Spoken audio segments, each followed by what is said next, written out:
Yo, one of my story on some Wartown shit. Say the motherfucking gladiator. This is book one. This is book one of my story. Hey yo! I know that. Good afternoon. What is going on? It is the Fanatical Massholes Show.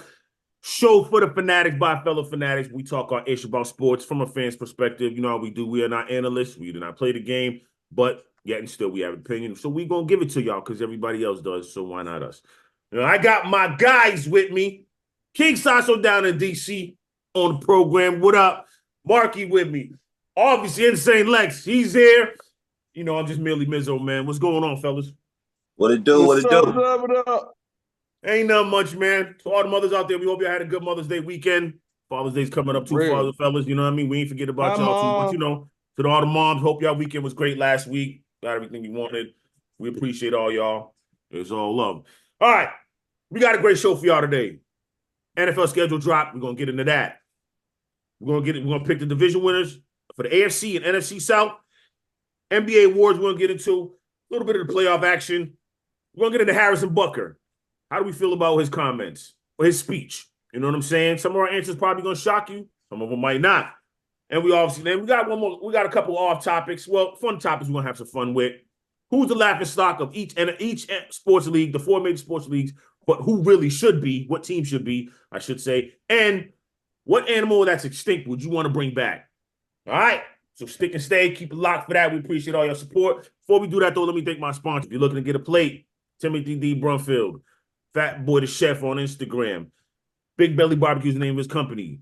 He was at Worcester State last semester, but the semester is over because it's about the summertime. The kid's gone, so he's not going to be up there. He'll probably be back in the fall. But look, all the links are up. Hit him up if you're trying to get your party catered or if you just want to get a plate. He specializes in fried lobster tail, lobster mac and cheese, Cajun wings. He's got all that. Anything you want, he can do for you. You know what I mean? So hit him up.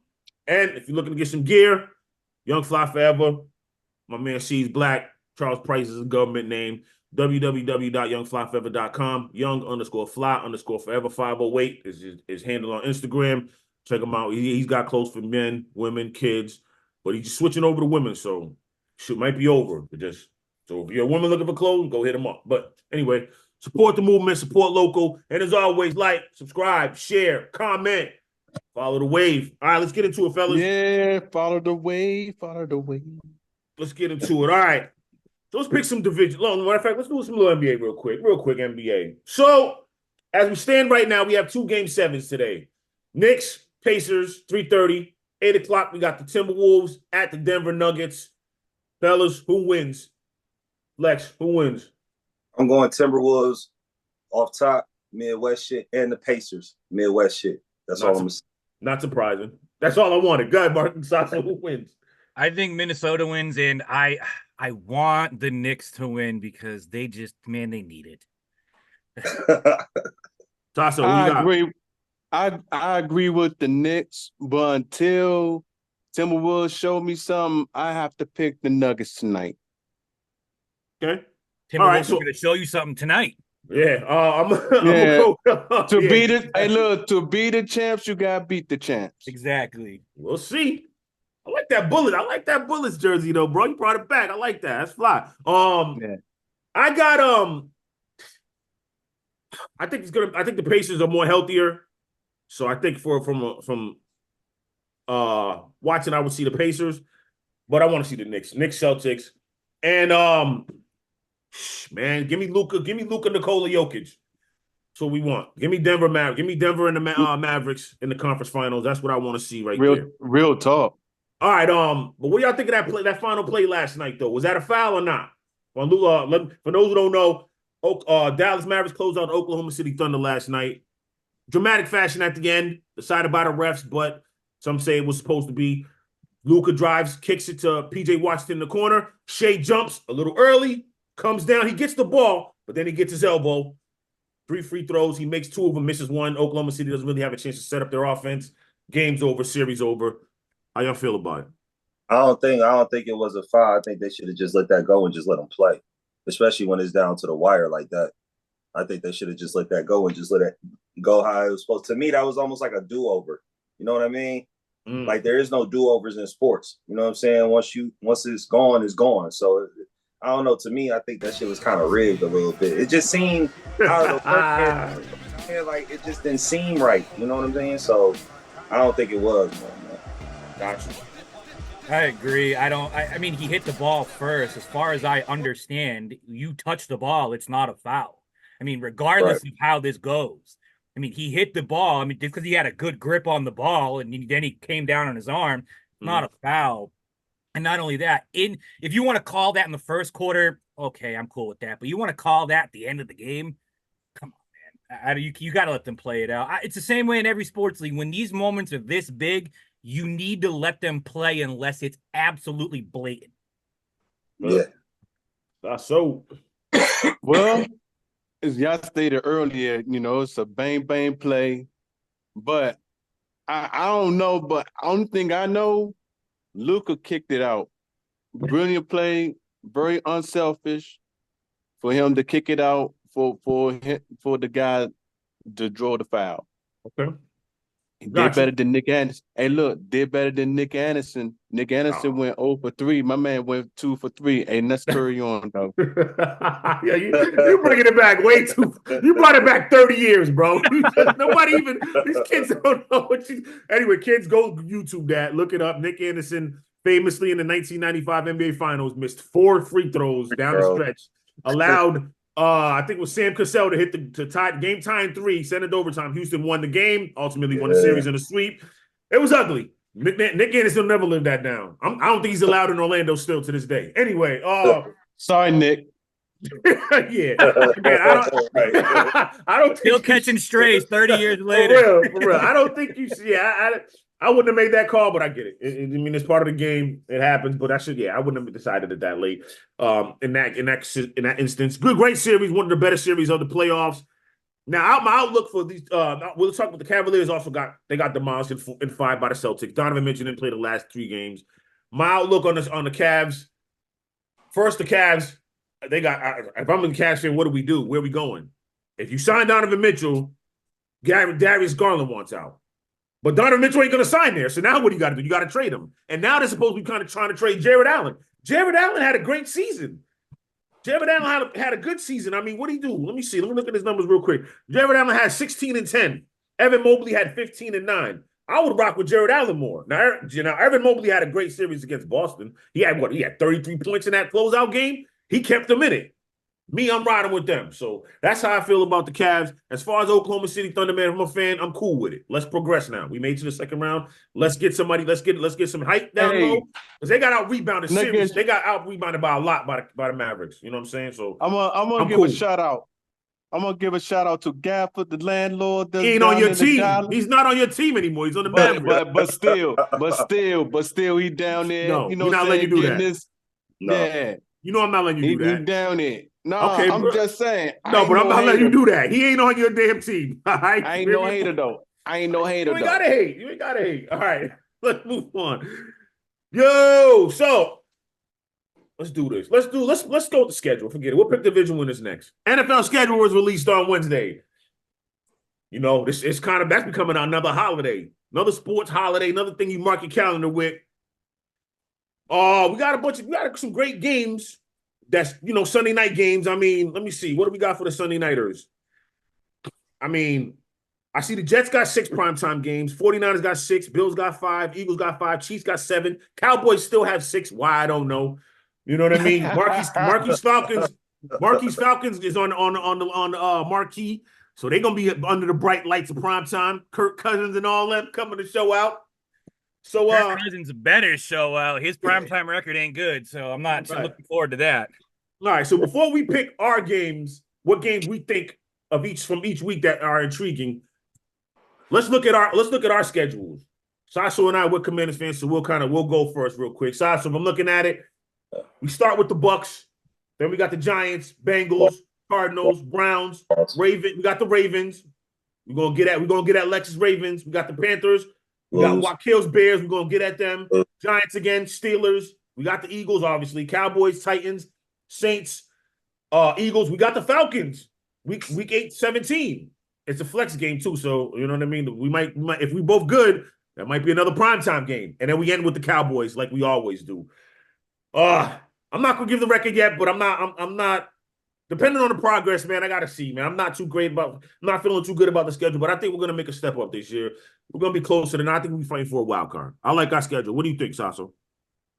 We're going 4-13. But hey, look, Come the on, game come I'm on, looking come for. on. But the game I'm looking for, the game I'm looking for is Cincinnati Bengals versus the Redskins. Excuse me.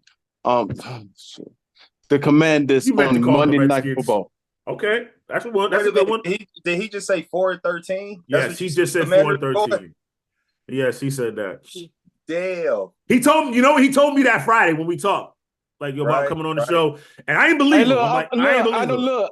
Look, I don't know this team. I know Adam Peters, coming from San Francisco, coming from the Super Bowl, coming to build this team. I don't know this team or anything. I'm just going by what I saw last year. Until they do otherwise, you know what I'm saying? I'm just going to stick to that. But I am intrigued to see Cincinnati Bengals versus the Washington Commanders. Yes, Commander. You can say it. Commander. You can say Commanders. You can say Commanders. All right. All right, I hear you. All right, I disagree with you. I think we're gonna be better than that, but all right, I hear you. Lex. Yes. I hope so. Yes. Let's talk about these motherfucking Ravens now. Let's get this started. Week 1, the first week, we playing them punk-ass Chiefs. You know what I'm saying? And it's going to be an Arrowhead. You know what I mean? So we're going to see what the Chiefs about week 1. 2, the Raiders. 3, the Cowboys. 4, the Bills. 5, the Bengals. 6, y'all weak-ass Commanders. Stop it. 7, I'm looking at 7. I've been I'm gonna talk and about you wonder why I went 4-13. You heard that, adjective? Don't feed into that. Don't feed into that. Don't feed into that. Look, I was feeding. Let the man finish his schedule. I got you. Let the man finish his schedule. Go ahead, so bro. week 7 is the Buccaneers. Week 8, the Browns. Week 9, the Broncos. Week 10, the Bengals. 11, the Steelers. 12, the Chargers. That's a good one. 13, the Eagles, a bye week for 14. 15, the Giants. 16, the Steelers. 17, the Texans. And 18 to be determined is the Browns. Yeah. But I'm going for the Ravens this year. Say it. Say it. I'm gonna say at least 13-4. Okay. Okay. I like it. So that means y'all got to sweep the Cincinnati Bengals twice. That means you guys split with Pittsburgh and Cleveland. You might sweep Cleveland, but y'all ain't doing nothing. I see him with the same. I see him with the same record though. Adding Derrick Henry, I think is going to be a difference maker. I think he'll be the difference maker this year. I think they're going to run the damn football like they should have did against Kansas City. Stick to what you know. Like we all watched that game. They went totally off script. Why did you go against listen? Let's ask Marky. He played. We all know sports. So it's not just that, but why did they go off script in that damn game? Because they were trying to catch him off guard. Yeah. For what? So you got to look at it this way. This is what everybody did against New England during their dominant years. They came out and they played a completely different game than what they would play because you're playing against the greatest quarterback and the greatest head coach at the time. Ravens did the same exact thing. You're coming out against the greatest quarterback in the league right now and the greatest head coach in the league and the best defensive coordinator to ever coordinate defenses, in my honest opinion. Absolutely. Steve Spagnuolo was a monster. So you had to come out and you had to try and catch them off guard. The issue that I saw wasn't necessarily them being off script. It was the dumb mistakes. Zay Flowers with that fumble. Lamar Jackson had 2 insane interceptions. Wow. I don't know what Kyle Hamilton was doing, but Travis Kelce was cooking that. Cooking him. Cooking him. Yeah, that throw that he threw to the tight end Lively in the end zone. Bro, he's got 3 guys on him. Like, yeah, you don't do that. Zay Flowers, why are you doing that whole whatever you did, that was just uncalled for. You were going in the end zone either way. Yeah, and you taunted the guy. Like, why would you taunt him? Like, it's just crazy. Yeah. Go ahead, Saso. Real quick. Go ahead. One, y'all talking about the Ravens, right? I don't understand how they get chunk of yards. After they get chunk of yards, they get a turnover after the chunk of yards. Like, as y'all stated, like that touchdown, that's supposed to be a touchdown. Oh my goodness, that was terrible, man. Steve Spagnuolo is one of the greatest coordinators at the bend but don't break defense. He'll give you whatever you want to do from 20 to 20. But once you get inside that red zone or once you cross that 50-yard line, that boy's coming at you. And two, let me add this with the Ravens. I think what's the name finally got over his jitters. Jackson. I don't think he did. I don't think he did. It showed it. The AFC Championship game literally showed it. He's not over the jitters. That was Flowers. If Flowers don't drop that Jackson ball, too though. Lamar Jackson had 2 interceptions that shouldn't even have been thrown. No. Yeah. Okay, I understand that, but in that clutch, when they supposed to took that lead and late in the fourth quarter, Flowers supposed to got held on to that ball in the end zone. Yeah, I agree 100%. But here's the thing: Lamar Jackson's record in the postseason is like 2-6. Yeah, they still had chances even after that play with Zay Flowers. He still had a chance. But again, we just talked about it. The pick he threw in the end zone when he's trying to fit the pass into Lively was just not a smart pass. You don't throw that ball. No, they gave them too much control of the game when they should have just ran that ball. Absolutely. All right, you have to at that point. Like you got to understand, Lamar Jackson's not Patrick Mahomes. He's not Josh Allen. He's not Joe Burrow. He's not Aaron Rodgers. He's not these guys who are going to take over a game. He can with his legs, absolutely. He can't really do it yet with his arm. He's getting better at it, but at this point in his career, he kind of should already have that. He's going into what, year 7, year 6, 7 right now. You are what you are at this point. Lamar, he is what he is. You're 7 years into your career, which is probably about halfway. 14, 15 years is what I'll probably give him playing. Right. So you know who he is. He's not going to be the guy like Patrick Mahomes who's going to make that throw when he needs it. He needs the cast around him, and he still doesn't have it. I mean, he has Derrick Henry now, but I mean, he needs someone other than Zay Flowers and Mark Andrews. He's going to need another receiver.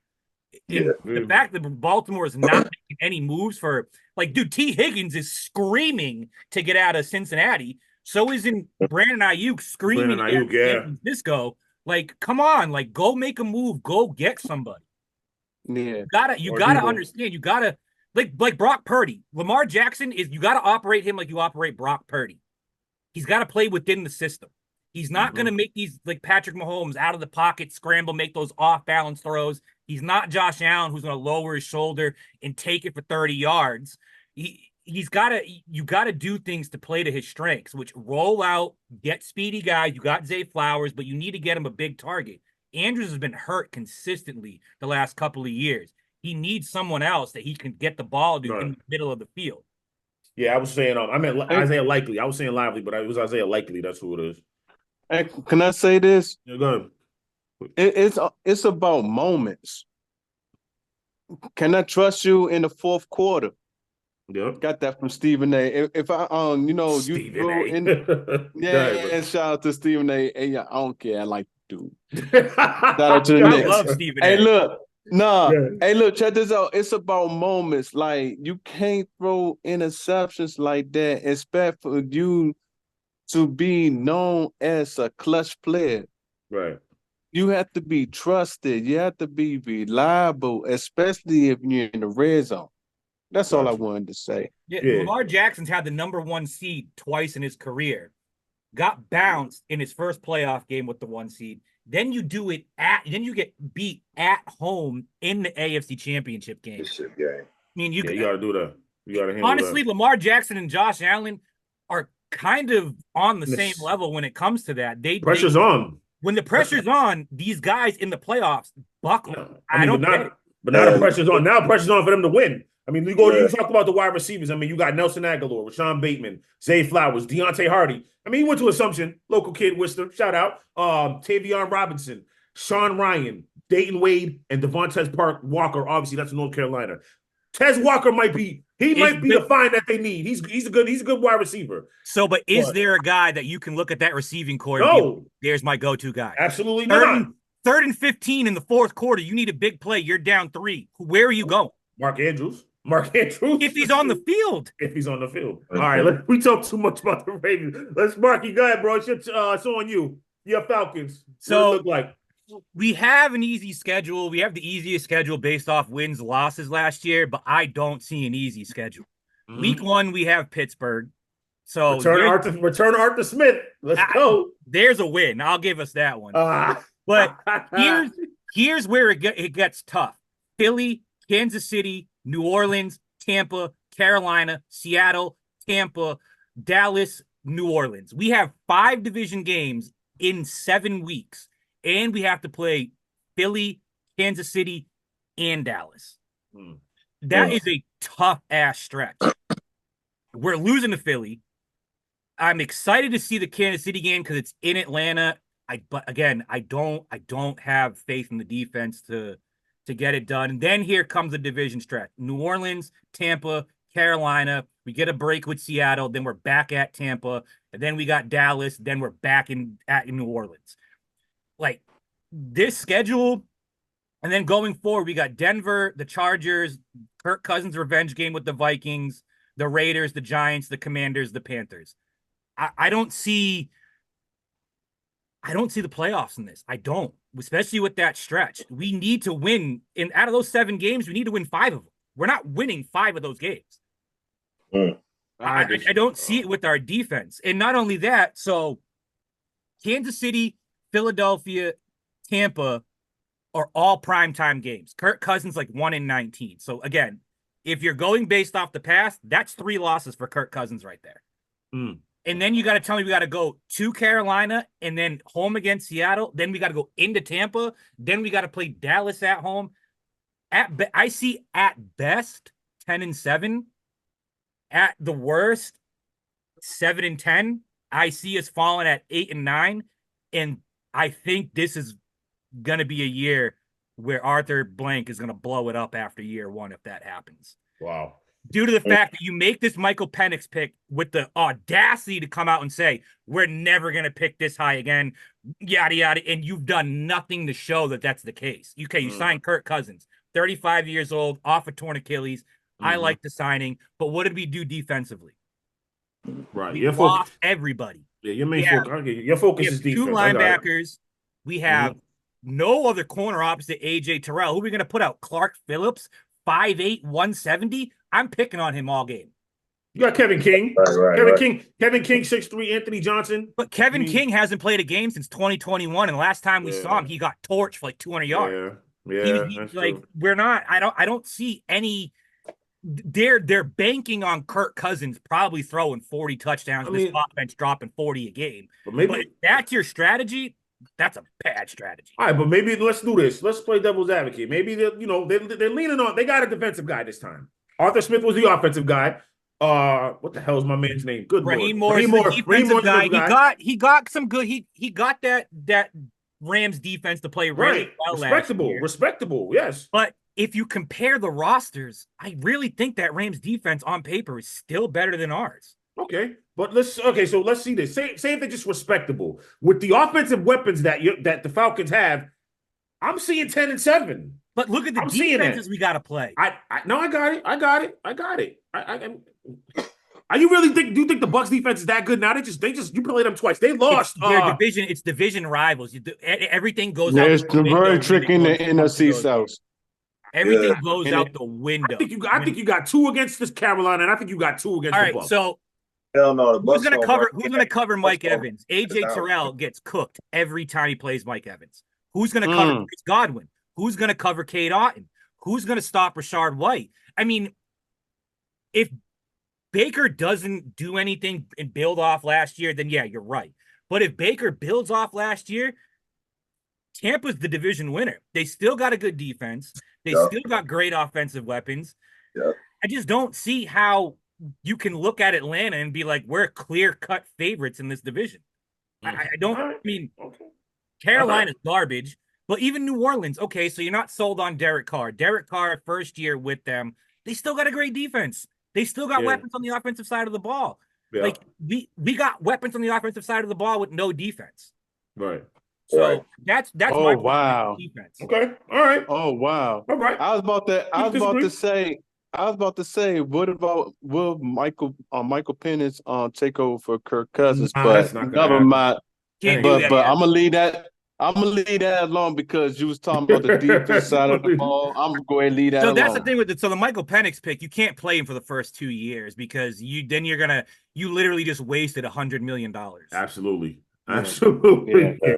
All right. So now let's get into the portion of the notable games that we want to see each week. You know what I'm saying? We'll start with week 1. We'll flash through this joint real quick. Week 1, what's a notable game you're looking forward to? Lex. I got 2 games. You feel me? Right. And my games, the first one is Jaguars versus the Dolphins. Okay. You know what I'm saying? I really want to see that game. And my other game is I want to see the Buccaneers smash the shit out the Commanders. Yo, you foul. You are sucker, bro. All right, whatever, man. All right. Yeah, Marky, what game you looking forward to? So week 1, the game I'm looking forward to is literally opening night. Baltimore versus Kansas City, AFC Championship rematch.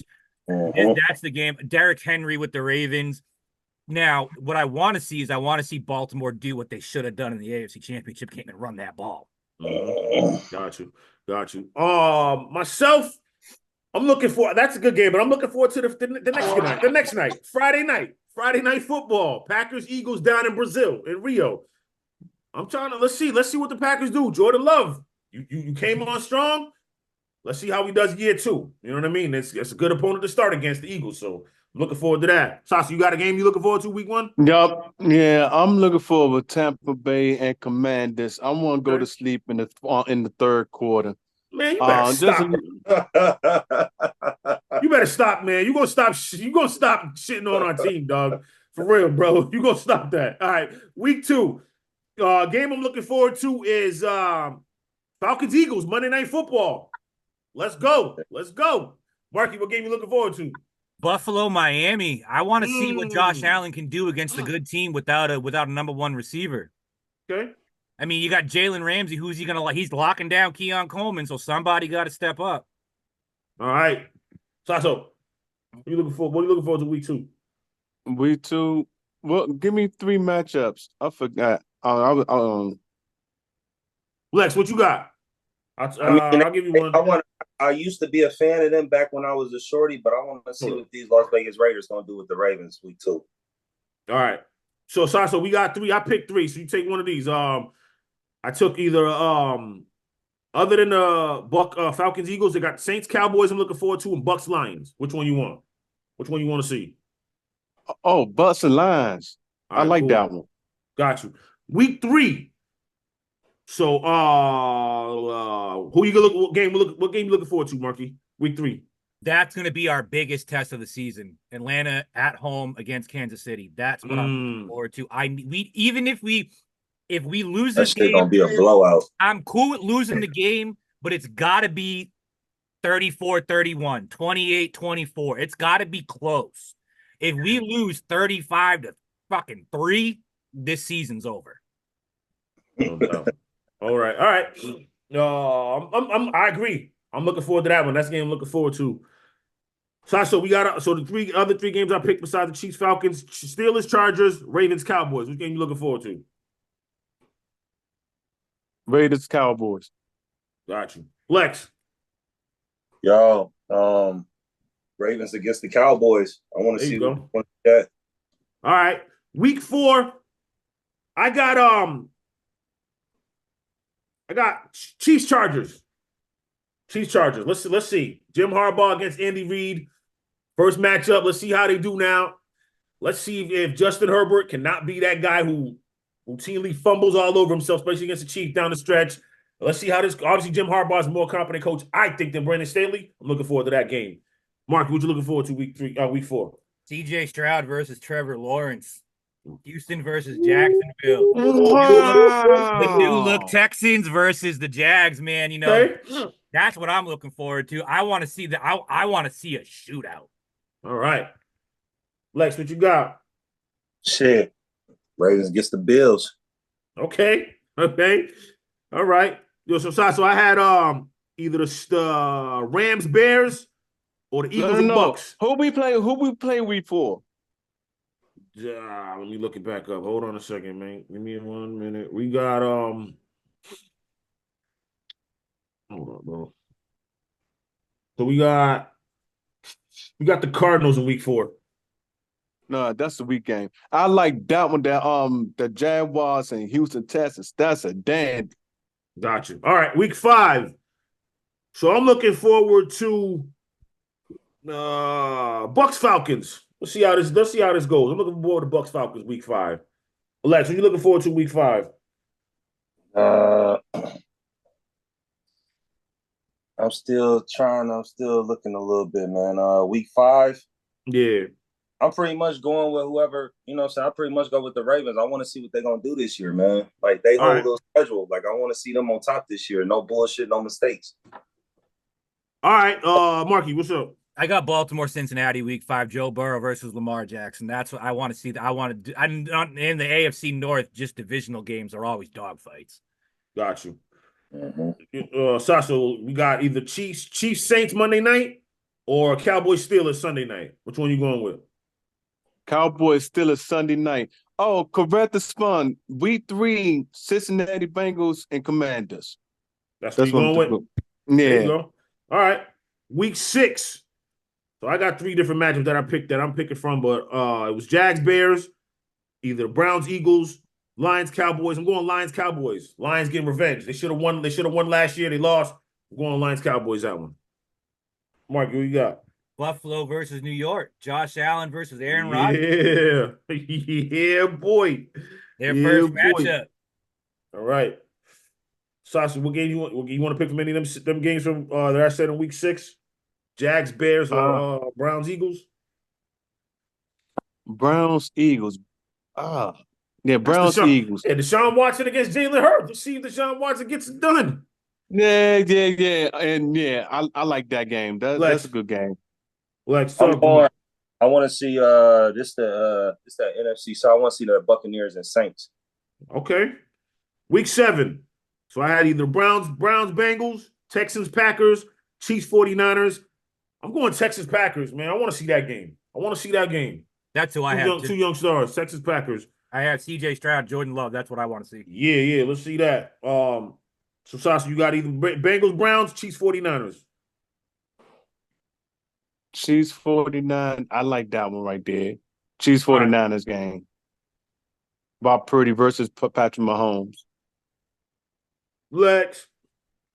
I want to see that division game with the Bengals and Browns. There you go. All right, week 8. Marky, what you got? Oh, dude, I got the number 1 and number 2 overall pick facing off against each other. Caleb Williams versus Jaden Daniels. Let's go. Bears Commanders. Damn, I honestly didn't pick that game. I tried to just stay away from my team, you know what I mean? But I want to see what I pick. Eagles Bengals. Let's see what Joe Burrow against Jalen Hurts. You know what I mean? Last time Joe Burrow faced Jalen Hurts, it was in the what was it? College, right? Yeah, it was the damn it, man. The semifinals in the college football playoff. LSU beat the brakes off Oklahoma. Yeah, that one. That's what I'm looking forward to. Lex, got. I want to go for that Sunday night game, that Cowboys and 49ers. Yeah. I think Cowboys gonna get demolished, man. I'm tired of seeing that movie. They get beat. They get the brakes beat off them every time. Sasha, what you got? I agree with that Falcons fan right there. That number 1 versus number 2. All right. It gets no better. And now that's 1. Number 2, let's see what Montez Sweat going to do with our offensive line. Y'all better. Yeah, that's his revenge game. By then. No, we'll be all right. All right. I hope we be all right. We'll be fine, man. Week 9. I'm going with Texans Jets. Let's see. You know what I mean? Let's see what the Jets do. Let's see, Texans, see how C.J. Stroud does against that Jets defense. I'm going Texas Jets. You know what I mean, Marky? What you got? Dallas versus Atlanta. Of course. That's what I want. I want to see that matchup. And I do honestly, that's a team we need to beat the brakes off of. Absolutely. We need to crush Everybody wants to. Yes, sir. Lex. The Dolphins and the Bills. Okay, let's go. So yeah, Saso, you pick between either Texas Jets, Lions, Packers, Cowboys, Falcons. Who you going with? Who the Commanders played that week? What week is that? Week 9? Giants. Giants, yep. That's the one. Okay. You go there. You going all Commanders. You going all Commanders. It's all love. Week 10, I only really had two. It wasn't a strong week. I'm going Dolphins, Rams. High-powered offense. I don't think the Rams defense is that great. You know what? I'm bugging out. Lions, Texans is what I'm going with. Lions, Texans. That's what I'm going with. CJ Stroud against that defense. Let's go. I'm going that one. Marky, go Miami Rams. Mike McDaniel, Sean McVay. Yeah. Oh, yeah, that's right. That's right. Yep. That's what I'm looking forward to. Yeah, okay. Lex. Man, Bengals and the Ravens. Get it. Let's get it. Saso, what you got? So you going to go with the Commanders play? They play the Steelers. They play the Steelers that week. No, I don't want to see that game. That's a tricky game. What's another game? What's another tricky game? Lions, Texans, Dolphins, Rams. That's what I wrote. I mean, there's Lions, Texans. I like that one. All right, week 11. So this one is I went Texans, Cowboys, man. Battle of Texas. Monday Night Football. Yeah. That's what I went with. Yeah. That's what I went with. That's week 11. Stephon Diggs versus Trayvon Diggs. Big brother against little brother. Yeah, boy. That's gonna be the one right there. I can't wait for that one. I have too. Yeah, that's gonna be a good one. Everybody agree on that? Yeah, let's go. Oh yeah, 100%. Number 12, week 12. I mean, Ravens Chargers. What am I talking about? The Brother Bowl, the Hardball Bowl. You know what I mean? Ravens, Jim versus John, baby. Monday Night Football. Ravens Chargers. That's what I got. Week 12.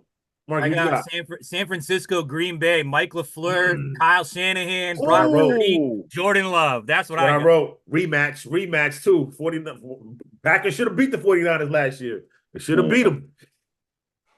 Lex, what you got? I'm going with that same game, that 49ers and Packers. Got you. Saso, you agree? Whoever the Commanders play that week. Seems crazy. They got you got Dallas. We got the Cowboys. Bingo. That's an arch rival right there. All right. It is.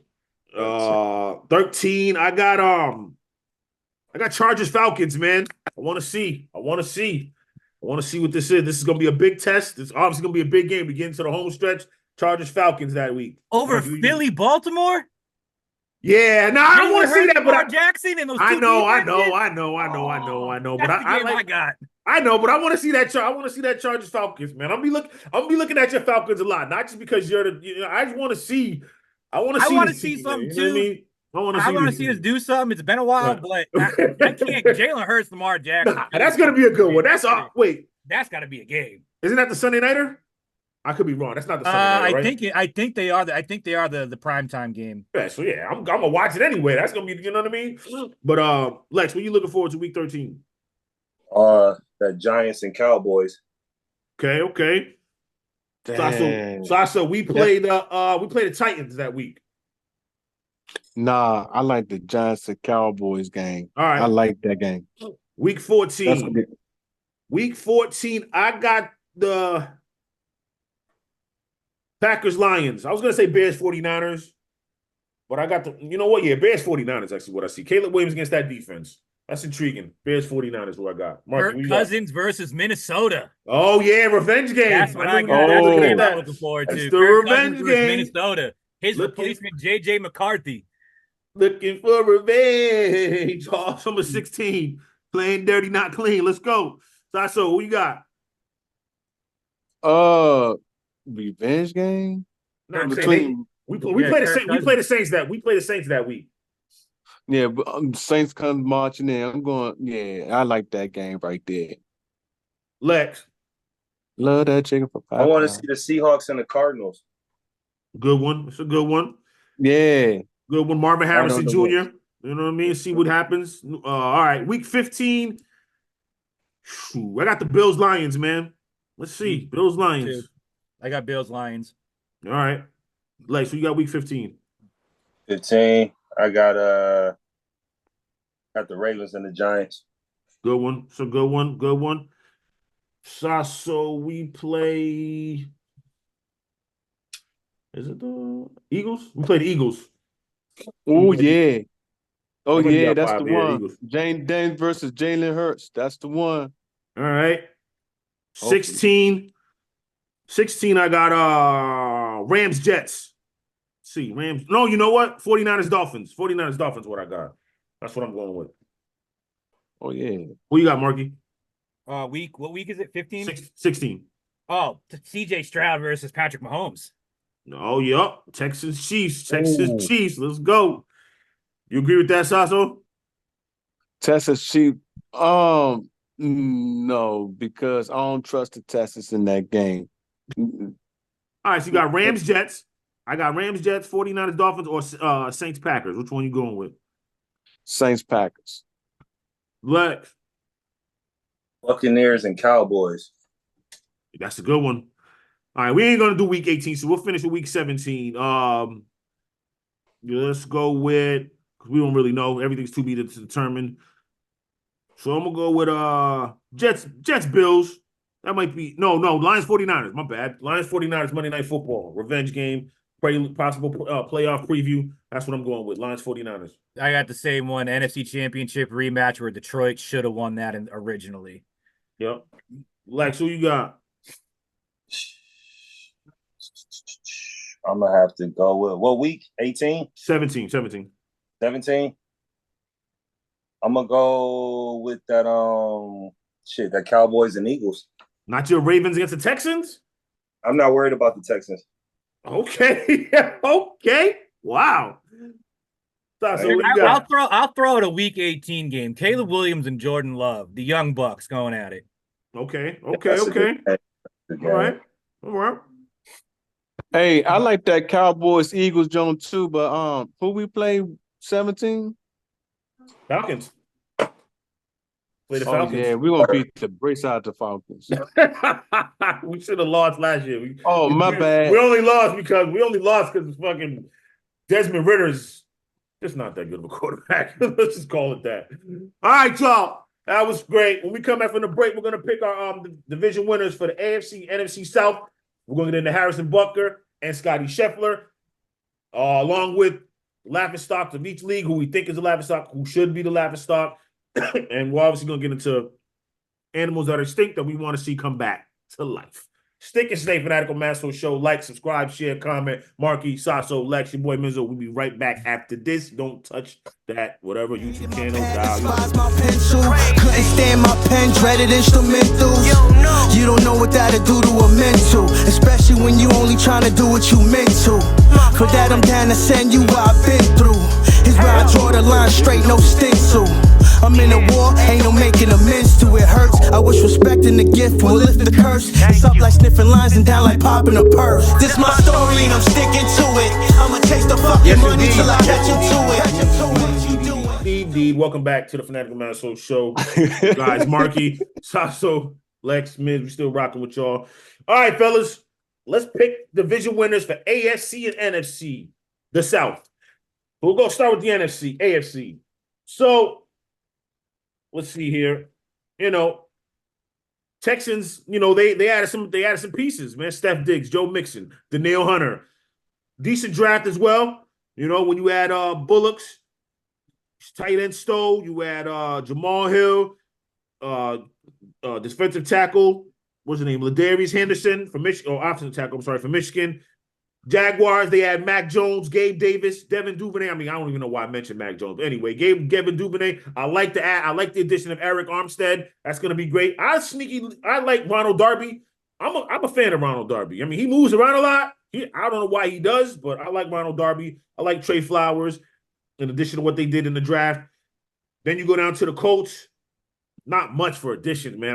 Joe Flacco, they didn't really do much as far as adding veteran leadership. I like Latu, the edge they got from UCLA. If he stays healthy, that's great. Adonai Mitchell, we talked about him, Marky. We were high on him. I'm glad. I like his addition. And then you go to the Texans. Tony Pollard, Calvin Ridley, Sadiq Charles, L'Jarius Sneed, a big get. Titans might be taking. Yeah, I say Calvin Ridley. But that's for sure. I did. Now you go. So that should be a good one. J.C. Latham, obviously, they got him. Offensive tackle from Alabama. T'Vondre Sweat, defensive tackle from Texas. Overall, this division kind of upgraded. Except for the Colts. You know what I'm saying? Who you got winning the division? Saso. I like the Houston Texans. They're a very well-oiled machine team. Okay. Well balanced on the run. Their defense very stout. They very well coached. I got them winning the AFC South. Gotcha. Lex. Yo, so I'm gonna keep it real with the world out there watching this. I really don't give a fuck about the AFC South. We know. But we know. I was looking at some teams because I'm more of a gambler. You feel what I'm saying? So I was looking at all the teams, and the only team that I looked up and actually kind of liked that they draft picks and where they probably going was the Jaguars. You dig what I'm saying? And I think the Jaguars.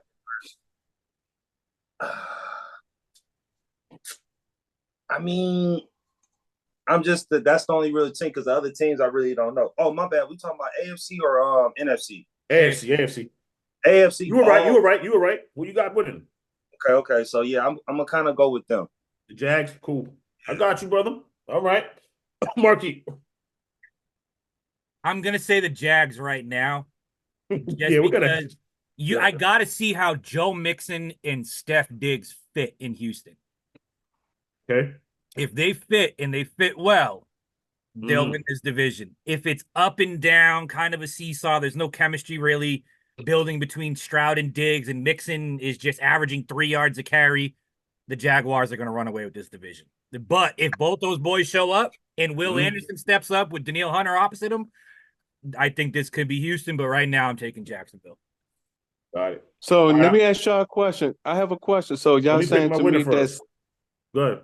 Oh, my bad. Y'all saying to me that CJ Stroud is not going to upgrade from previous? It's not CJ Stroud won't upgrade. It's just that still Stephon Diggs got an issue, man. He's a diva. He got an issue. Right. He wants 14 targets a game. What Houston did really well last year, they spread the ball around. Nico Collins, Noah Brown, Tank Dell. Diggs ain't a guy who wants the ball spread around. He wants the ball. He wants the ball. And if that trickles over from Buffalo into Houston, this can lead Houston on a downward spiral like it did Buffalo. Okay. Yes, sir. Thanks. I got you. You know what I mean? That's a good question to ask, Saso, but like we said, it all depends on Steph, man. Like, I don't think they should. We talked about this. I don't think it also depends on Mixon, too. If Mixon can't run the damn ball, like if he can't find lanes. I think it'll be an upgrade. I think it'll be an upgrade, but it's just he averaged like 3.5 yards a carry in Cincy last year. And I don't think Houston's O-line is that much better. Nope. Got you. All right.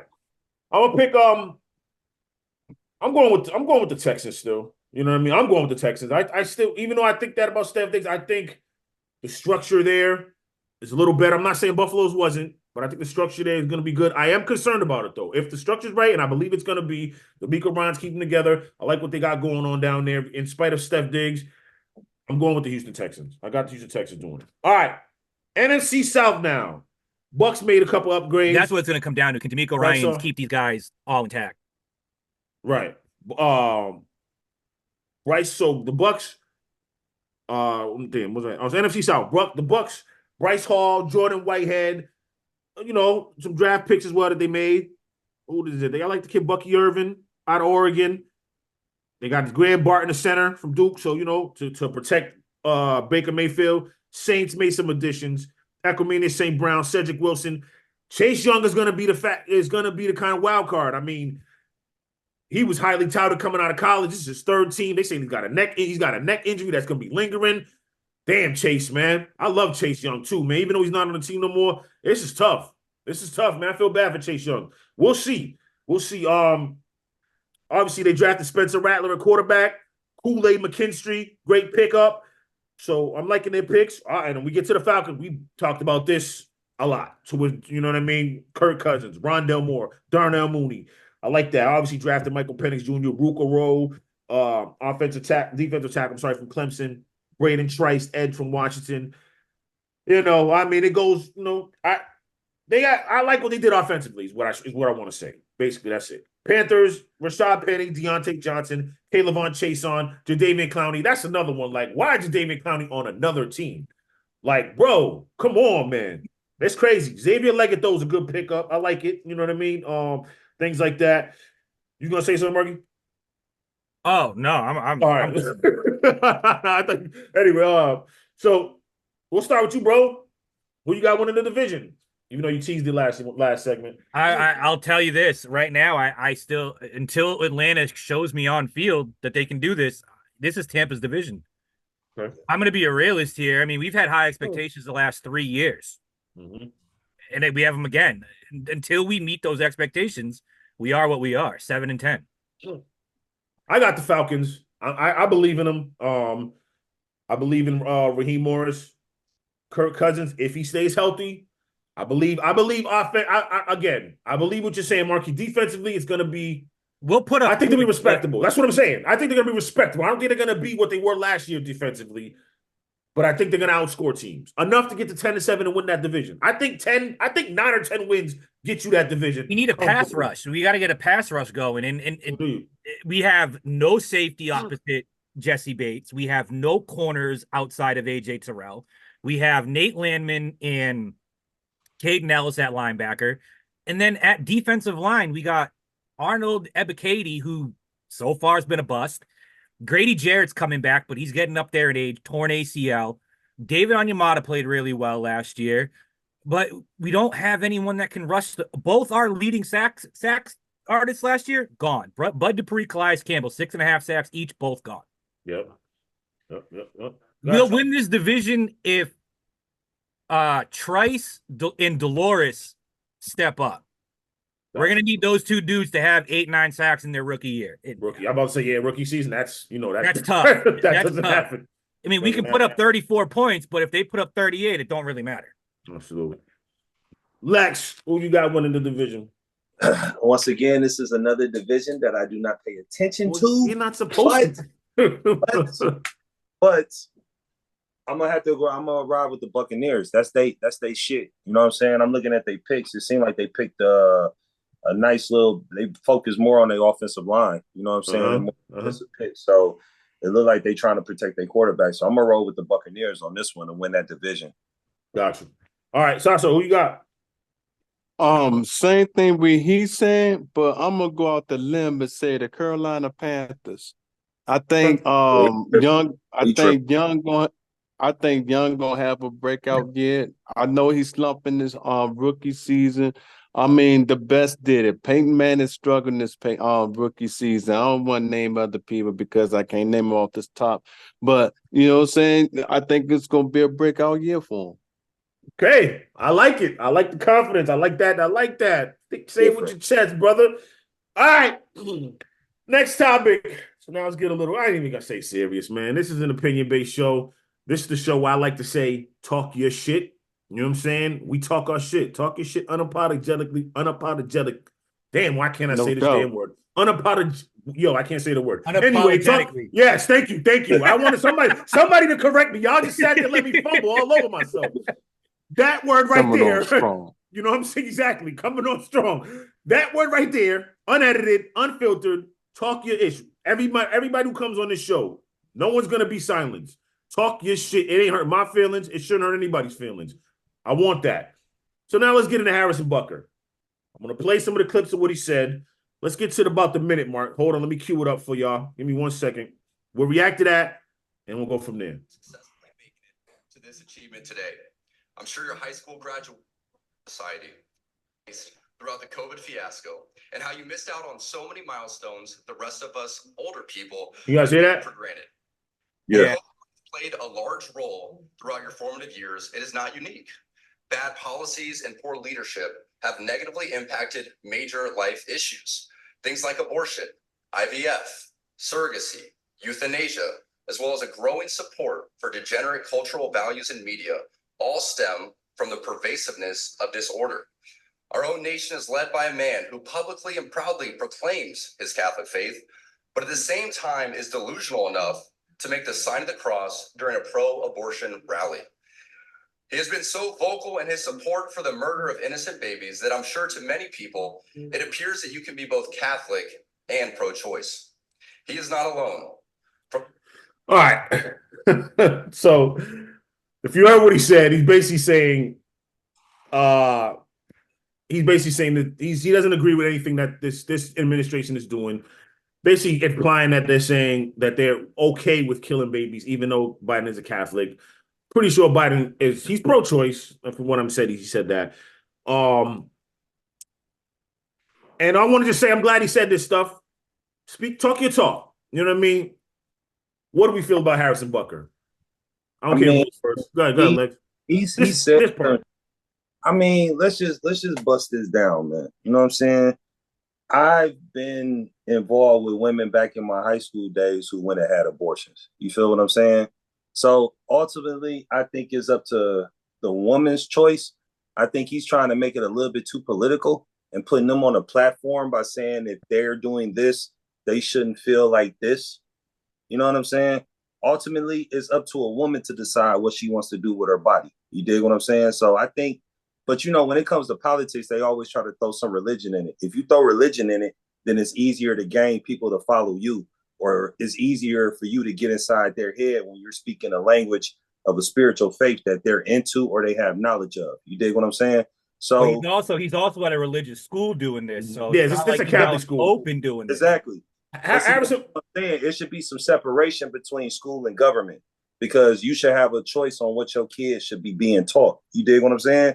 But other than that, what's it considered if I'm going more for the women have the right? That's not pro-choice, is it? That's pro-choice. Yeah, pro-life is you don't agree with abortion under like if I go out and have sex with a girl, she gets an abortion 12 weeks later. Oh, okay. Like a one night stand type of thing, or whatever, or you're in a relationship, or you just don't think it should be an elective kind of surgery, right, or procedure. Okay. Sorry, not a surgery; it's a procedure. Right. But I mean, he's putting it on a platform to get people talking. I know a lot of people's gonna listen to what he says, and it's gonna put some thinking on. But I hate when people bring politics into their own personal views. Then to me, you're kind of like separating the ears that you want to receive that message. Yeah, that's my shit. Yeah, because it's not just Biden. It didn't start with this administration. You know what I'm saying? But he's at a Catholic school. It's his beliefs. That's what he believes. Cool. You know what I mean? Like, I want to start. Harrison Butker is the kicker for the Kansas City Chiefs, by the way. I want to start it by saying whoever started this petition of trying to get him fired. See, this is what I'm saying. This is the problem with America. It's freedom of speech. He's not harming anybody by saying what he's saying. Let people be who they are. The more you try to tell somebody don't be some way, is when they're more of the sympathetic figure. Let him talk his shit. That's what he feels. Bet. I might disagree. I do. I believe in pro-choice. Again, I don't want to see babies just going to get killed. I don't think you should willy-nilly go have an abortion just to have one. But at the end of the day, it's not my body. It's not my body. It's not my choice. You know what I'm saying? The same thing with the COVID vaccine. It's a little different, but it isn't. You shouldn't be told. You shouldn't have to go get a vaccine to have a job. But at the end of the day, the corporations run the world. If the corporations say, "Hey, bro, you want to step in here? You got to go get hit." That violates a lot, though. There's a huge difference in between that and abortion and vaccines. That violates a whole lot of human rights. I got it, but it's their law, right? I mean, it's they running a company. I'm not saying it's right, but what I'm saying is if they running a company, they telling you what to do. Fox News did it. All them Fox News guys out there running their mouth. You had to take the COVID shot too. You had to get the vaccine too. All the corporations did it. Disney, ABC, they all did it. My only problem with the vaccines is you fired people who were already hired for not wanting to get it. Like that to me, if you want to make a new policy and then kind of be like, hey, you were already here, we're not going to do this, cool. But to straight up fire people and be like, nah, either you do it or we fire you, that's... Right. But that's what I'm trying to say. I'm trying to say I'm with them. Like, it's their body. They shouldn't have to take it. You know what I'm saying? Like, just like it's their woman. You shouldn't tell a woman what to do with her body, even if I got the girl pregnant. Much as I want that baby. You know what I'm saying? I'm going to talk about this as a conservative. Go ahead. And as a conservative, this pissed me the fuck off. Okay. I'm sorry. I'm a conservative. I am pro-life. I'm not going to go out here and protest it and stand on corners and whatever, because to me, it is what it is. But you're at a college graduation, my guy. This is supposed to be a commencement speech, a celebratory moment. And you did this? Right. Not only did you do this, my guy. Go ahead, bro. Go ahead. You have women celebrating an accomplishment, and you literally just said, fuck your accomplishment. Like, this makes my blood boil on so many different fucking levels, because the right, I'm conservative, but I can see things from both sides. Mm-hmm. The right throws a fit when the left does this. Mm-hmm. But you just turned around and did the same fucking thing. Mm. Hypocrisy, like, dude, this is the biggest hypocritical moment I have seen from a conservative in my life.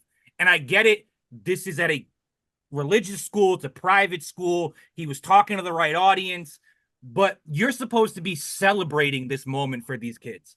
And you just basically said, yeah, cool, you graduated, but fuck Biden, fuck pro-choice, fuck your like, this was so wrong on so many different levels that I don't even know where to start. In my honest opinion. And this is coming from someone who has the same values as Harrison Butker, who believes in the traditional family, believes in the gender that a man provides a certain thing in a relationship, a woman provides it. I believe in marriage. I believe in children. I am pro-life myself, but this is not where you fucking do it. I'm sorry. This is not where you do it. And then and if I'm not mistaken, I didn't hear the whole thing because it was like 30 minutes. Mm-hmm. I did see a clip somewhere that he said women need to have more babies than thoughts. If that actually happened in this speech, bro, I'm gonna see if I find it, but I'm gonna get. There's another part of the speech. I'm gonna get to that. I want to use one mark. We're gonna talk about that, and then we'll get to the next mark now. Before I get to that, Saso, what are you gonna add to that? To all this, anything what you talking about? If you don't, it's cool. I mean, y'all said it all. Like, this it's disgusting. It's her body, her choice. Right. It's her body, her choice, and for y'all try to regulate a woman like that, it messes up her emotions. That's why they don't have respectful guys like that. I'll throw this out there. This is why I'm pro-life, right? This is the reason I'm pro-life. If I go and knock up a girl and I don't want the kid, I gotta pay child support for 18 years. I gotta do all this shit. But she gets to say, nah, I don't want the kid. You peace. So you get to say both ways. Right. Like, you get your cake and eat it too, and I have to kind of just deal with it. That's really where my pro-life kind of comes in. It's kind of like, listen, I knocked you up, so if you didn't have it from me, you wouldn't even be in this situation. I do believe the choice should kind of be talked about. Now, I'm pro-life to a certain extent. If you were sexually assaulted and you get pregnant, absolutely, by all means. Incest and you get pregnant, by all means. Absolutely. You're risking your life, by all means. Absolutely. The mother comes first. Right. But to say the father shouldn't have a say at all, in my opinion, is wrong. But I don't believe this is where you do it. You got to do it in ways, for example, like a Charlie Kirk or a Candace Owens. You know, they hold these events where people can come and you can talk about this. You don't do this at a fucking college graduation. Yeah, but bro, but you just said it yourself, bro. He's at a Catholic school. But this is a college graduation. You're not giving a speech. Like, you're not like, you're supposed to be congratulating these kids. But they wanted him to talk this, and you literally just dogged. No shit. But they wanted him to talk about that though, Marky. They wanted him to say this stuff. I'm with you. Hold on, bro. I'm with you. What I'm saying is they wanted him to do this. They wanted him to say everything he said. There's a group he's with the group called the TLM. He talks about it in the speech, traditional Latin Mass.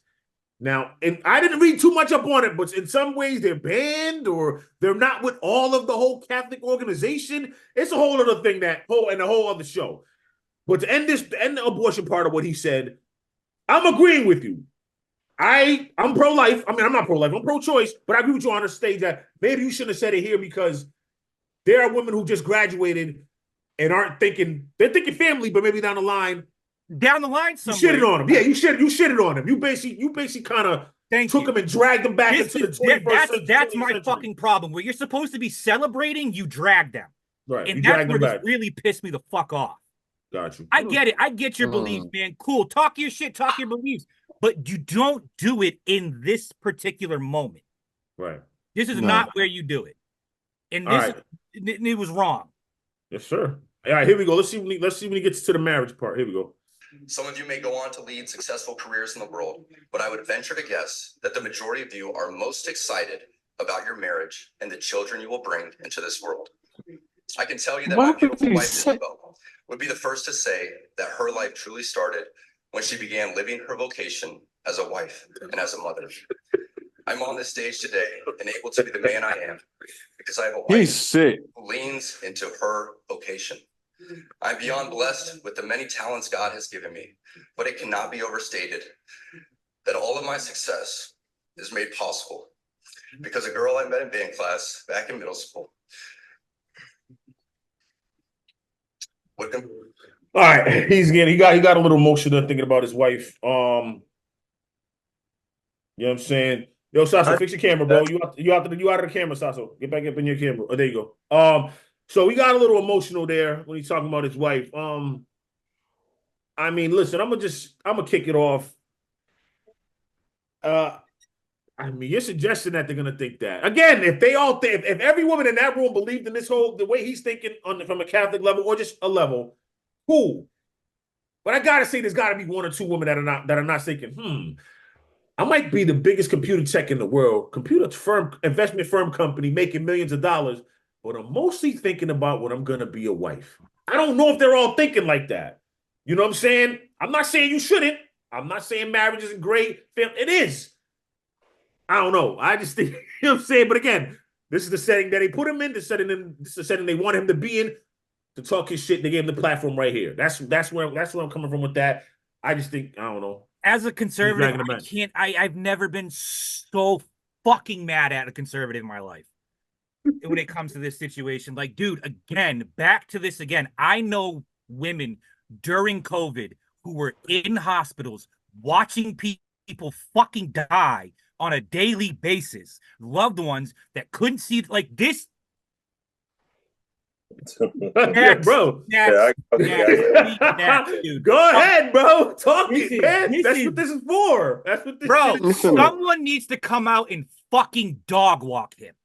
Cool, you're proud. Awesome. I get it. This isn't about you and your wife and your moments and your policies and your fucking beliefs. This is about the kids sitting in the crowd who are about to get their diplomas and move on to the next chapter of their life. And then you come out and tell the women you should be more excited to get married. Listen, I know women who don't want to get married. I know my sister doesn't want to have kids. Like, not every girl is going to think like this. I just want to say one more thing about that speech. Because of who he is, I'm thinking it was more like strategic to have him say that because number one, you have a lot of young voters in that crowd, you know what I'm saying, that will pay attention to a top figure like him. Number two, if you look at data and look as far as like the census, you know what I'm saying, as far as like Caucasian, Black or different races, in the next probably 20 or 30 years, Caucasian people are looking to be more extinct. You dig what I'm saying, as far as their race. And he's telling in America, yeah, but not in like Western Europe. Definitely in America. But I think that's what he's saying. In America. You dig what I'm saying? So I can see why I think it's a little bit or somebody of a force that was pushing him to talk about all that shit at that college because number one, you got young people up in there that's getting, like bro said, going to the next chapter of their life and getting their diplomas or whatever. But then at the same time, that's the next generation that they're going to need to back that up and hopefully gain. But he was garbage for, like, I agree with bro. He shouldn't have brought that up at that given point in time. So I can see where he gets angry on that. But I think it's not only that, pushing him to do it. Let's just say every woman in that crowd is white. Right. You really think every woman in that crowd is going to marry a white man? That's true too. That's true. That's true. Yeah, that's true. There's a lot again. Because I think because I've been on Harrison Butker's side on a lot of things. He's come out and said and done. I haven't, but this to me was just so fucked up on so many levels. It's gonna take yourself. You're a conservative. It's gonna take another because there's leftists dragging them and people that are dragging him, the woke. But again, I'm gonna one day we're gonna have a conversation. I call a spade, right, left, in the middle. I don't give a fuck. No, but I'm just that's what I'm saying. That's what I'm saying. It's gonna take someone from the right to drag him like you're doing right now to say, hey, bro, this wasn't the place to do that. But to push back, like I'm not trying to push back, but I'm coming at it from their perspective. He's at a Catholic school. Some people probably believe this. Talk your shit. He's not believing it and then doing it at the graduation or two. I got it. If you wanted to hold an event and talk about this at that school, right? Then I will. That was the wrong time. I will straight dog walk everyone who's going to try and dog walk him on that. Okay. But to do this at a graduation when you were supposed to be celebrating these people, and you basically dogged walk half your. Okay, so where did he graduate from? Where did Harrison Butker? Where did he go to school? I don't know where he went. I forgot. He didn't go to Catholic school. He wouldn't have said it at. He wouldn't have said it at his alma mater. Let me look up Harrison Butker, his alma mater. He wouldn't have said it. He wouldn't have said it at his alma mater. He said it at a Catholic school because maybe some of them believe that. Again, I don't think every woman believes that. But yeah, he just the man. I will say this. It is a little personal for me because I have a lot of female friends who aren't on that side of things and kind of want to focus on themselves and their career. Will they regret it? I don't know. Most end up regretting it when they're in their late 30s, early 40s, and they're not married, no kids. Most do, but not all. So it's a very tricky situation to navigate, and I just think he didn't navigate it well at all. I just think this was a horrendous showing. I'm actually hearing that a lot of women stood up and applauded and clapped and was glad. You know what I'm saying? Good for them. But I understand the frustration. I understand the backlash. And like I said, as someone who's on his side of the aisle, I'll be the first to stand up and say, fuck you. Yeah. So, yeah, and some of them, and actually some of the nuns at the college denounced his speech. So, again, you're getting it from both sides.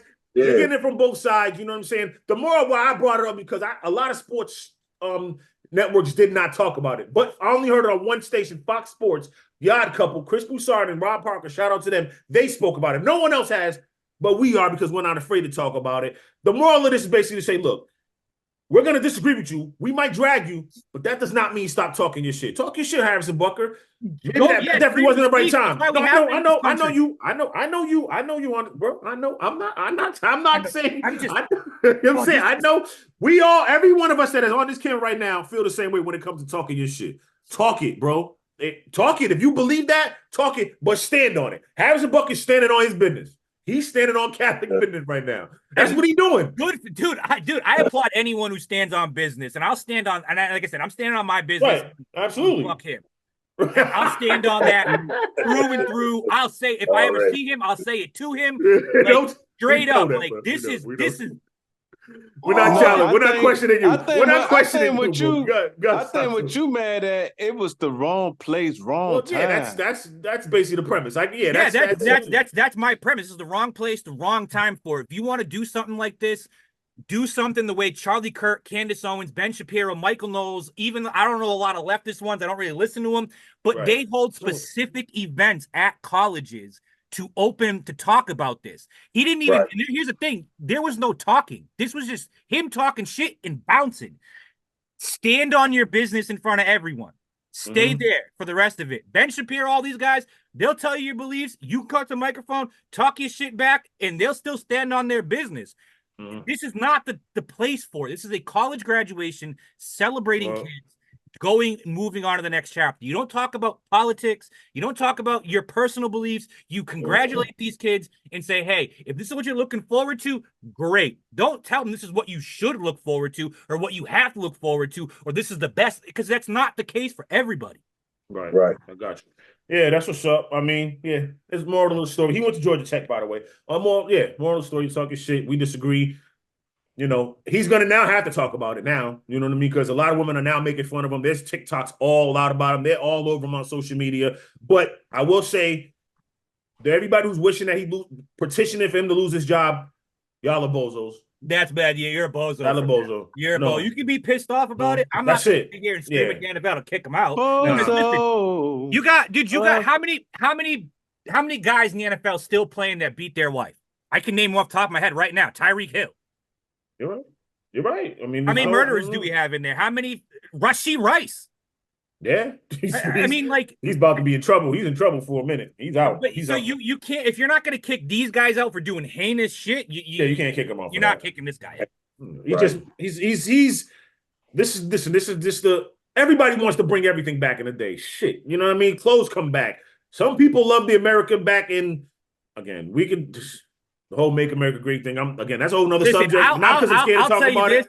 I'll tell you this. When it comes to that slogan, I do really also feel like a lot of it is twisted because of the time frame they say. Well, when was it?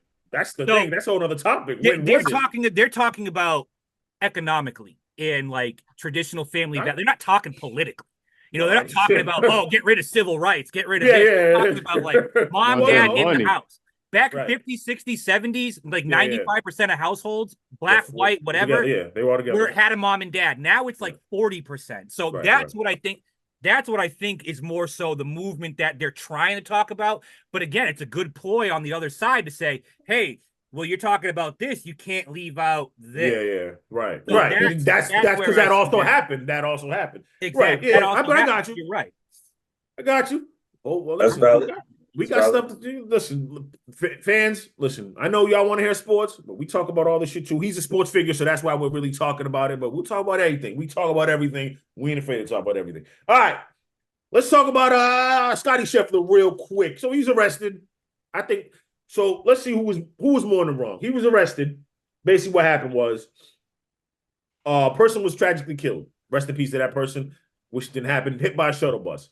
Around 6:20, whatever it is, Scotty Scheffler is trying to get into the venue to practice for his upcoming round. Cop tells him, no, you got to wait. Scotty tries to go around. Cop jumps on his car, gets a little scraped up because Scotty keeps going. Scotty's ultimately arrested. Misunderstanding anyway. Scotty Scheffler comes out, dominates, balls out. You know what I mean? He's still up top of the leaderboard. Who's in the wrong here? I want to know. So there's got to be context behind this. Like, was there yellow tape? It's clearly a crime. Right. The dead body. They didn't say that. Yeah, they didn't say none of that. There's no context behind that. So if I'm taking for what was said, I think the cop's in the wrong. And they're saying he wasn't. They explain the situation. I mean, if you said, "Hey, listen, you can't go. Someone was just killed," I really don't see anyone throwing a fit. Right. I don't. And they say, from what I heard of initially, I don't know if it's true. He didn't have like obvious gear to make him see that he's a cop. He had like, that's another thing as well. Like, you got to show your badge. You got to do this stuff. Like, who knows what you are? You could be a security guard at the facility. You could just be some random bystander. You could just be whatever. But if that's really like how it went down, the cop was in the wrong. If there was more context and we understood it, maybe you could say he was. Gotcha. Let's think. I mean, judging on the situation, man, whenever you got the police involved, shit can get real sticky. You know what I'm saying? All I seen was like the charges and shit. Unless it's some body cam footage or something like that that's put out there where we can see, it's all speculation to me. Oh, we got to answer to that. The Louisville police said the officer didn't have body cam on. He didn't have body cam equipment on that day.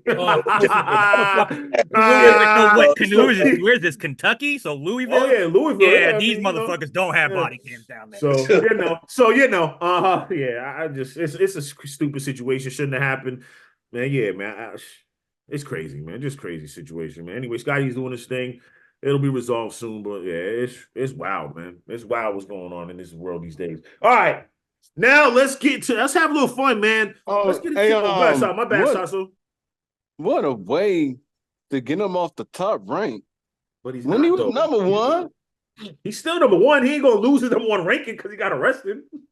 And he went out and crushed it. He's still number one. They know what happened. His context. Bro got arrested at a murder scene and still went out the next day and crushed it. Well, I'm not context, but I'm saying they know he didn't murder the person. Exactly. I'm telling Saso, like he's saying they didn't knock him off his number one ranking. He still has it, brother. And that ain't going nowhere. He good. No, but I'm saying, is he playing right now? Yeah, he's still playing. He played that day. He got out for 3 hours and dominated. Oh, I know. Let's go, Scheffler. Let's go win this tournament. Back up on the camera, Saso. Let's see. Let him see you. Let him see you, baby boy. Let's go. All right.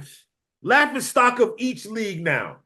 So I kind of looked through records of the teams with the worst records through each NFL league. And I said, well, who's the laughing stock? By record there, you can tell who it is, but who is actually the laughing stock of the league? Jets. So you want to start with the NFL? I was going to leave them last, but all right, let's start with the NFL. No, we'll leave the Jets. We'll leave the NFL last. We'll start with the NHL because nobody cares. NHL, I kind of came up with, by record, is like the Sharks over the past 5 seasons. The San Jose Sharks, after like 5 years ago, I think they were in the Western Conference Finals or the Stanley Cup Final. They've been trashed since then. The Blackhawks been tanking, but they've been tanking for a good reason. The Blackhawks will be back. But if I had to pick who's the laughing stock, is the Maple Leafs, because the Maple Leafs should be better than what they are. They always lose. And they always lose to the damn Bruins. You know what I'm saying? Like, so yeah, I'm picking the Maple Leafs in hockey. Isn't hockey like Canada's sport? Yes, exactly. So you can pick the Maple Leafs or the damn Canadians as the laughing stock of the league. Yeah, it's like kind of come on, like since you guys get it every year. Right. Now baseball, I went everybody good with hockey. I know that because y'all hockey. Saso, who's the laughing stock of NHL? The laughing stock of the NHL right now. Besides your Capitals. Man, we won the Stanley Cup in 2018. But the Phoenix Coyotes, who's about to move to Utah. The Utah, whatever their name's gonna be. I got you. They did Phoenix dirty, man. That was crazy. They did them dirty and moved right up out of there. The laughing stock in the NFL. Hold on. Let me get to them. Let me get to them. Now we're on the MLB now. We're on baseball. We all know the laughing stock is the A's. If you want to say the Mets or the Marlins, because Steve Cohen constantly trips over himself, says some dumb stuff, paid a lot of money, did nothing. What happened with the Marlins, Derek Jeter, they moved into that beautiful ballpark down in Miami, and they are not good at all. They were in contention last season, but it's the A's, man. The A's are just a mess. They're moving to Las Vegas. I don't think it's going to be greener pastures when they move out there. So I'm going with the Oakland A's. Ain't the Mets still paying what's his name over here from like Bobby Bonilla? Yeah, they got a couple more years. Yep, Bobby Bonilla. But that wasn't Stephen Cohen though. That was the other guy. But still, man, as an organization, man, you gotta be the laughing stock just for that. Man, you still paying this dude like 30 years later. Absolutely. So yeah, I got the A's. Everybody agree with that? Well, to me, the laughing stock. Well, I'm laughing to myself. The New York Yankees. You haven't won the World Series. Man, get out the New York Yankees on a laughing stock. Bro, you out of pocket. Because you out of pocket, dog. No, because you have not won the World Series in some years. You're supposed to be 15, dominant. 15 years. You get the same treatment. You get the same treatment that the people give the Cowboys. You are expected to be in the World Series. Oh, okay. Cowboys ain't won in like 30 damn years. We ain't gonna laugh at stuff. Yankees are not the laughing stock. If you ain't gonna laugh at that, I laugh. Yo, this dude's a fool. Anyway, let's go to the NBA. Pistons by record. They've averaged 18 wins in the last 5 seasons. 18.8 wins. My laughing stock, though, I'm gonna self-deprecate, or whatever the hell you want to say.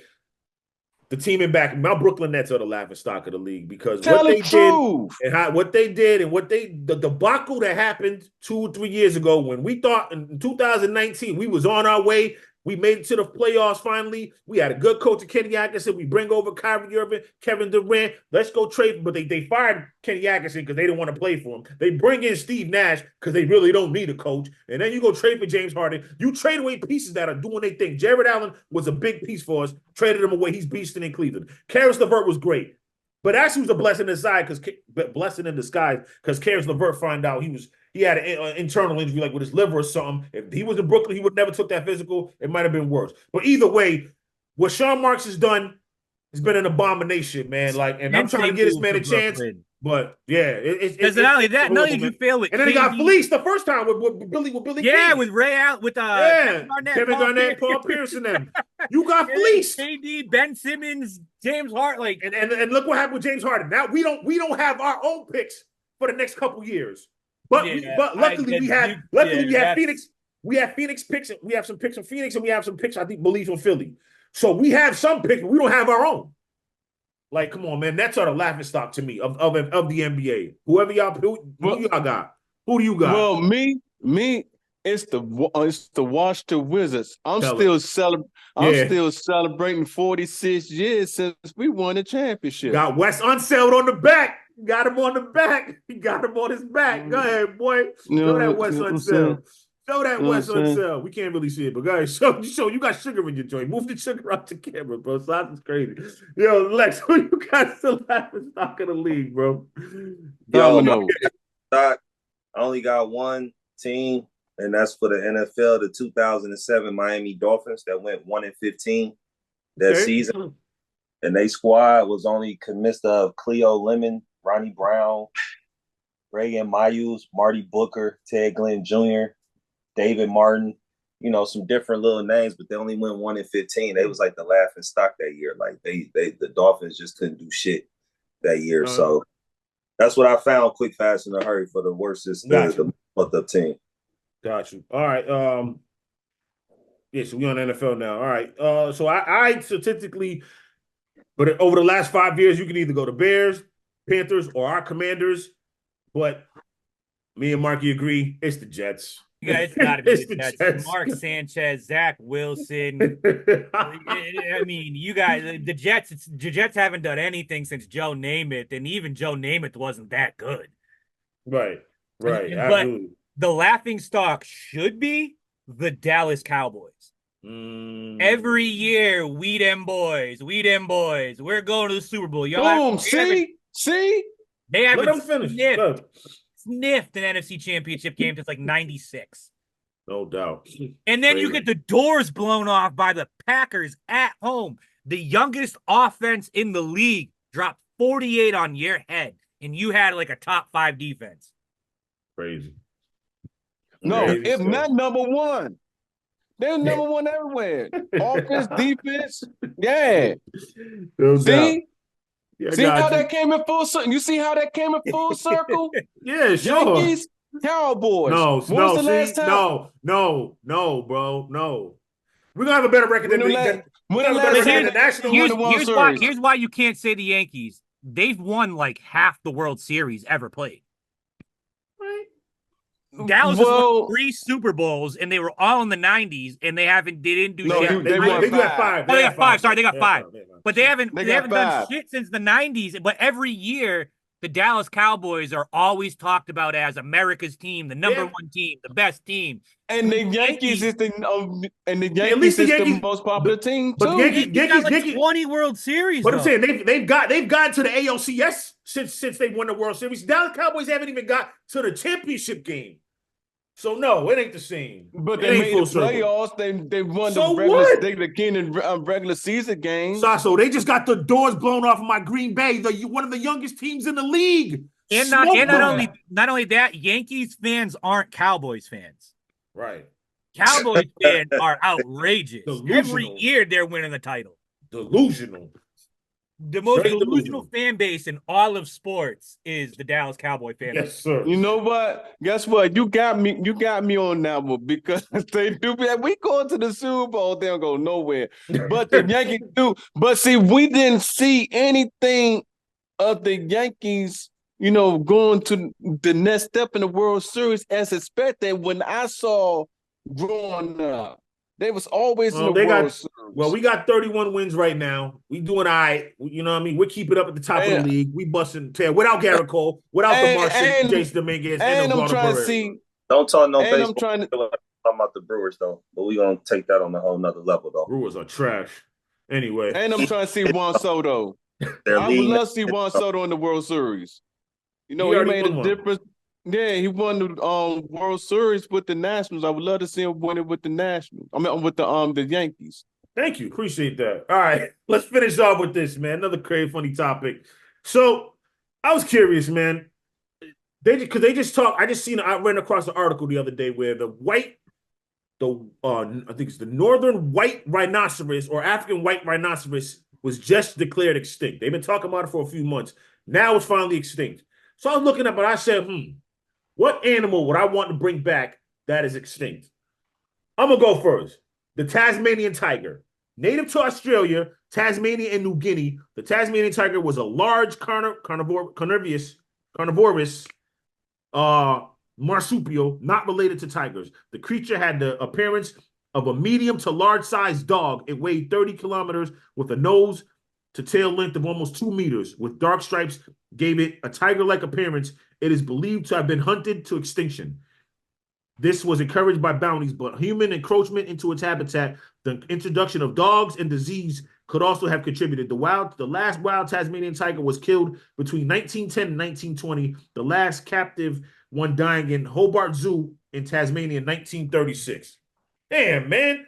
So this thing wasn't even killed because of nothing. No, they said disease, but it was mostly because they hunted it down. We can't have nothing. We can't do nothing nice as humans, man. Nothing right. Let the damn Tasmanian tiger live, man. I'm going to put the picture up, too, for y'all to see, man. That's who I want to come back. Bring back the damn Tasmanian tiger. Let's go find some DNA and clone that mud trucker and bring him back so I can have him as a pet and he can run around here and we can just take over the world. That's what I'm trying to do. I don't know about y'all, but who y'all got? Megalodon. Okay, Marky, you got Megalodon? I just wanted that motherfucker back because I want to see how big that thing really is. Not only that, if we talk about taking over the world, ain't no better way to do it than the entire water, which is like 90% of the world. Basically, yep. That motherfucker's dominating. And on that bitch's back. Yes, sir. Yeah. Saso, who you bringing back, Saso? What you bringing back? What animal you bringing back? I heard it was a dog with elephant trunks. What the hell dog is that? A Rottweiler with elephant trunks. Man, who you bringing back, bro? You're a fucking fool. Who are you bringing back, bro? Yo, Saso. This dude's a damn fool, man. Nah, hey, look, I love dinosaurs. I'm gonna say dinosaurs because my grandson loves dinosaurs. He got all types of dinosaurs. You know, I'm about to get him a encyclopedia so we can read about dinosaurs together soon. That's what's up. Real talk. Reading is fundamental, kids. Read, learn every damn day. Learn. Lex. I'm going with that Tasmanian. Tiger though. I look that up, man. If you could train one of them, you know what I mean? Like, probably do some damage with them. You know what I mean? Because I never knew that. That's an interesting mix. You know what I'm saying? So yeah, I go with the Tasmanian. Like if I was to have like 5 or 6 of them, you better keep an eye on me because you know what I'm saying. Like if I. You know what I'm saying? You're going to see 5 of the motherfuckers running at you as soon as you walk out the house. It's a done data. Yes, sir. Yo, I mean, hey, listen, in Massachusetts, I think, if I'm not mistaken, we can hold 10 in a clip. So you may have 5. I'll still have 5 left over. Yeah. No doubt. Oh, yeah. All right. Before we get out of here, Lex, man, hit us with your 5 locks, bro. What you got? My 5 locks is today. Let's win him some money. Who you got? All right, so for the NBA, I got the Timberwolves and Pacers straight up. You know what I'm saying? For these game 7s.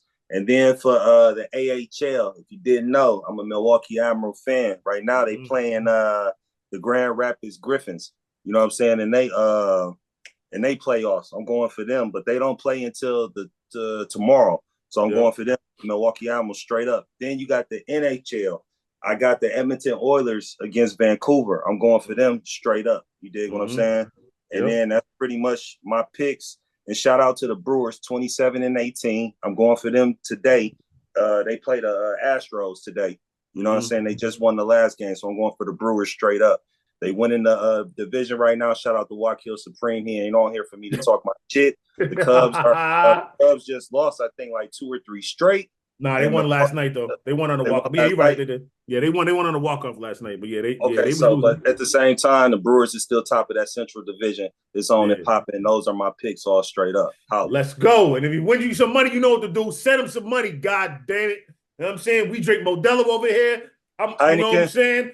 We drink water because Marky don't drink, but all that. You know what I'm saying? Send that shit. Right. You know what I'm saying? For real, man. Body armor's great, man. After the gym, throw some creatine in that bad boy. Yeah, come out yoked. You know what I mean? I drink it like that after the gym every day. There you go. You know what I'm saying? Yeah. Ghost, we do that. So, we win you some money. You know what to do. Hook us up. Hold us down. Yo, it's been a great show. Fun show. We talked our shit. We got serious. Is what we do on this show. It don't matter. Sports, life, whatever it is. We're going to talk about it here, man. This is your show. Keep rocking with us, Fanatical Massholes. Y'all have a great week. We'll see y'all next week with more good things to talk about. Saso, Marky, Lex, your boy Mizzo, man. We out. Peace. Couldn't stand my pen, dreaded instrumentals. You don't know what that'll do to a mental, especially when you only trying to do what you meant to. For that I'm down to send you what I've been through. Here's where I draw the line straight, no stencil. I'm in a war, ain't no making amends to it. Hurts. I wish respecting the gift will lift the curse. It's up like sniffing lines and down like popping a purse. This my story and I'm sticking to it.